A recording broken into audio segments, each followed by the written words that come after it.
कह सकते हैं कि एक नए लक्ष्य के साथ में। लक्ष्य तो हमारा था, निश्चित तौर पे हम लोग पिछले 1 साल से इसी तैयारी में लगे हुए थे, लगातार इस दिन का इंतजार कर रहे थे। पेपर 1 हुआ और फिर अब पेपर 2।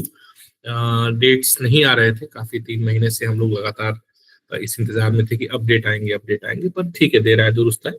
29 मार्च अब आपके लिए डेट निश्चित की जा चुकी है। मतलब 29 मार्च मेरे ख्याल से संडे नहीं है ना? संडे 16, 17, 23, 37 संडे नहीं है ना? 29 सैटरडे चलेगा, शनिवार का दिन है। हाँ सैटरडे है, तो कोई प्रॉब्लम नहीं है। सो अब हमारे पास में यहाँ से 29 तारीख के लिए 18 दिन बचे हुए हैं। 18 दिन आप मत मान के चलिए, आप 15 से 16 दिन मान के चलिए। क्यों? क्योंकि 15 दिन ही मान के चले, क्योंकि बीच में होली है। कुछ भी हो, होली तो क्या सिर्फ नए लोगों के लिए नहीं, क्रैश कोर्स सबके लिए है। जितने भी लोग अभी तक हमारे साथ में हैं, ये क्रैश कोर्स सबके लिए है। जो नए साथी हमारे आना चाहते हैं उनके लिए भी है।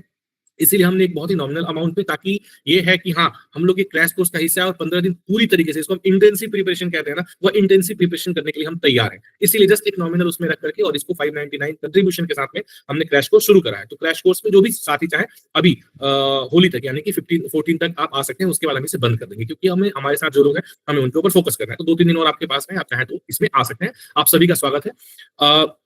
तो इस क्रैश कोर्स में अगले 15 दिन का जो हमारा मॉड्यूल रहेगा, उसमें मॉर्निंग 7 बजे से आपका डेली सेशन चल रहा है, अभी भी चल रहा है, ये आगे लगातार जारी रहेगा। लेकिन इसमें ऑल्टरनेटिव मेंटरिंग सेशन चलेगा। अभी तक तो ये चल रहा है कि केवल आप अपना मतलब हम लोग जस्ट वर्बल थोड़ा बातचीत कर रहे हैं, हम लोग थोड़ा अभ्यास कर रहे हैं, थोड़ा सा हम लोग डिस्कशन कर रहे हैं, जिसको हम लोगों ने 3-4 हिस्सों में बांट रखा है। जैसे हम लोग जब मॉर्निंग में जुड़ते हैं तो सबसे पहले हम लोग कुछ करंट इश्यूज पे चर्चा करते हैं, जो कि हमारे एसे राइटिंग के लिए बहुत महत्वपूर्ण है ना। और पिछले ये हम लोगों ने लगभग पिछले अनुज, शायद अगर मैं सही हूं तो 1 महीने से शुरू किया है ना, करंट अफेयर्स वाला।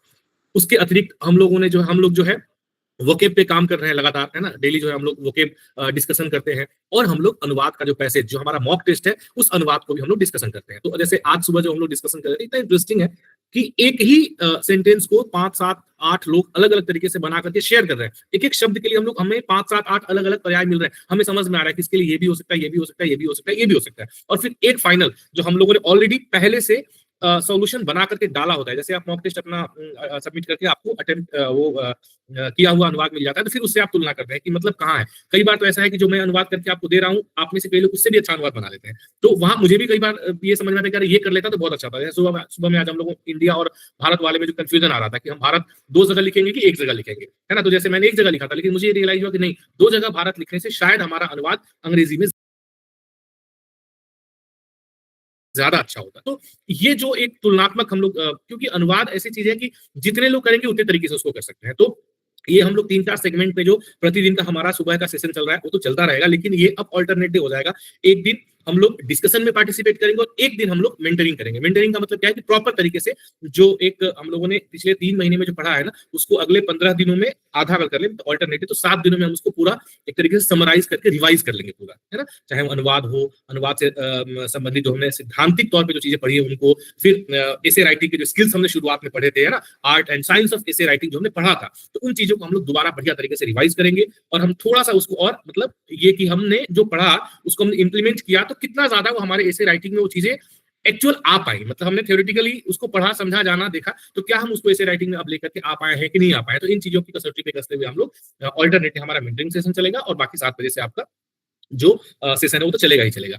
इसके साथ में जो आपका डेली मॉक टेस्ट है उसकी फ्रीक्वेंसी अब बढ़ जाएगी। मतलब अभी हम लोग केवल एक पैसेज और एक एसे राइटिंग कर रहे हैं, ये अब 2 हो जाएगा। मतलब डेली प्रतिदिन आपका जो है 2 एसे राइटिंग आपको प्रतिदिन करना रहेगा। हालांकि अनुवाद अभी भी आपको एक ही देंगे। इसके बाद में 16 तारीख को, यानी कि अगले संडे को 16 तारीख को एक, और 23 तारीख को दूसरा, ये 2 फुल लेंथ मॉक टेस्ट आपको मिलने वाले हैं। निश्चित तौर पे अभी जो फुल लेंथ मॉक टेस्ट आपको मिल रहा है, आप लोग इस बात को फील कर पा रहे हैं कि फुल लेंथ मॉक टेस्ट का जो लेवल है वो काफी अच्छा हो गया है। 16 और 23 वाला लेवल जो है और आपको एट पार लगने वाला है। बिल्कुल ऐसा लगने वाला है कि हाँ, एग्जाम के लेवल का ये मॉक टेस्ट रहने वाला है। तो 2 फुल लेंथ मॉक टेस्ट का आपके पास चांस है, इसको आप बिल्कुल भी मिस ना करें। जितने भी लोग हैं सभी लोग इसे निश्चित तौर पर अटेम्प्ट करें फुल लेंथ मॉक टेस्ट को। और इसके साथ साथ में आपका ये जो क्रैश कोर्स में हम लोग अगले 15 दिनों में पूरा का पूरा जो 3 महीने की एक जो समरी है वो सारा हम कुछ यहाँ पे करने वाले हैं। ठीक है, तो ये जो है अगले 15 दिनों की हमारी प्लानिंग है। अब ये तो हमारी प्लानिंग है, पर आपकी प्लानिंग क्या, आपको क्या करना है ना? क्योंकि अगर आप छुट्टी लेकर के बैठते हैं तो उसमें आपको अपना पूरा टाइम यूटिलाइज करना पड़ेगा। मैं तो रेगुलर सलाह दूंगा कि यदि आपके पास में है अपॉर्चुनिटी तो आप बिल्कुल छुट्टी लेकर के कम से कम 1 हफ्ते की छुट्टी लेकर के जरूर आप तैयारी करें। तैयारी क्या करें सर, हम एक पूरे दिन क्या करेंगे छुट्टी लेकर के, है ना? इसमें तो ऐसा केवल ऐसे और अनुवाद 2 ही चीजें हैं, उसके अतिरिक्त 2 ही चीजें हैं, लेकिन ये 2 चीजें इतनी आसान नहीं है।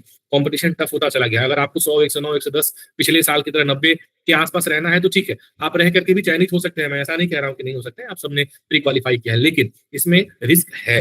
रिस्क निश्चित तौर पे है क्योंकि कंपटीशन ज्यादा है। वही यदि आप 125, 130, 135 यदि जाते हैं तो आपके लिए सफलता निश्चित हो जाएगी। तो इसलिए जो हम आपको मॉक टेस्ट अभी दे रहे हैं प्रतिदिन, वो तो आपको करना ही करना है। यानी कि 7 बजे से लेकर के और 8:30 बजे तक, 9 बजे तक, लेट से 9:30 बजे तक आपका डिस्कशन चल सकता है। अब यदि आप लोग चाहें तो तब, जब हमारे पास केवल 15 दिन का समय बचा हुआ है। उसके बाद में आप फिर दोबारा जो है आपने मॉक टेस्ट करा।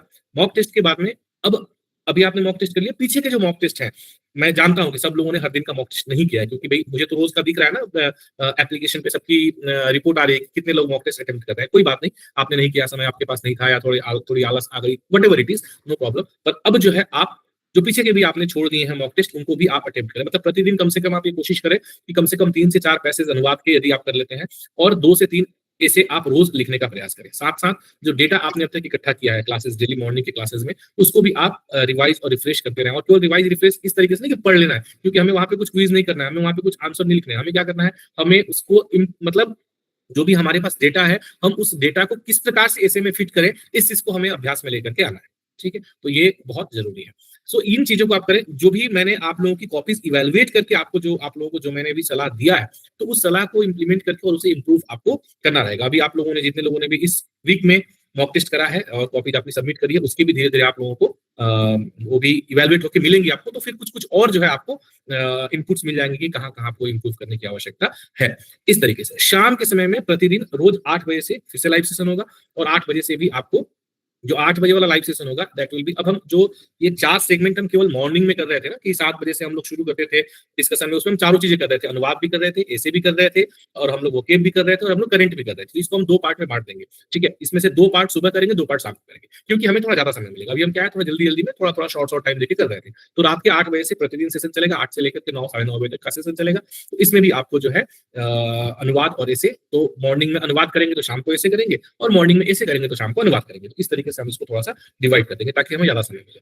उसके बाद में स्टडी चैलेंज करें रात को आप लोग 10 बजे से लेकर के और सुबह 6 बजे के बीच में जो समय है, उसमें कम से कम 2 घंटे का समय दे, और उसमें भी आप लिखने का अभ्यास करें। जितने ज्यादा आप लिखने का अभ्यास करेंगे, लिखें, मतलब रोज का रोज आप टारगेट बनाएं कि कम से कम डेली का डेली मुझे 3 से 4 घंटे लिखना ही लिखना है। कंटिन्यूअस लिखना लिखना लिखना लिखना लिखना, लिखने का जितना अभ्यास करेंगे उतना अच्छा आपका एग्जाम होने वाला है। ठीक है, तो ये इस क्रैश कोर्स और ये 15 दिनों की स्ट्रेटेजी आपको इस तरीके से बना के रखनी है। बाकी जो सामान्य चीजें हैं, न्यूज़पेपर आपको पढ़ते रहना है, उसको छोड़ना नहीं है। कंटिन्यूअस इंग्लिश और हिंदी दोनों का न्यूज़पेपर पढ़ना है। कम से कम घंटे 1.5 घंटे का टाइम आप प्रतिदिन अब तो निश्चित तौर पे अगले 15 दिनों तक दीजिए।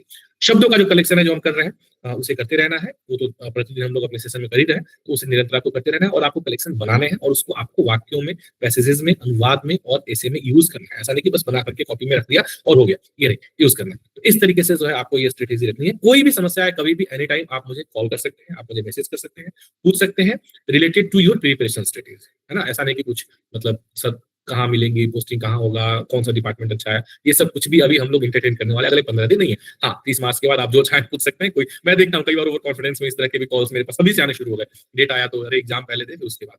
तो ये नहीं, एग्जाम के प्रिपरेशन से संबंधित, अनुवाद से रिलेटेड, एसए से रिलेटेड आपकी कोई समस्या हो रही है, कुछ भी इशू आपको आ रहा है, you can call me, you can message me, और आप बात कर सकते हैं, कोई दिक्कत नहीं। ठीक है, यहाँ से आगे हम सेशन में आज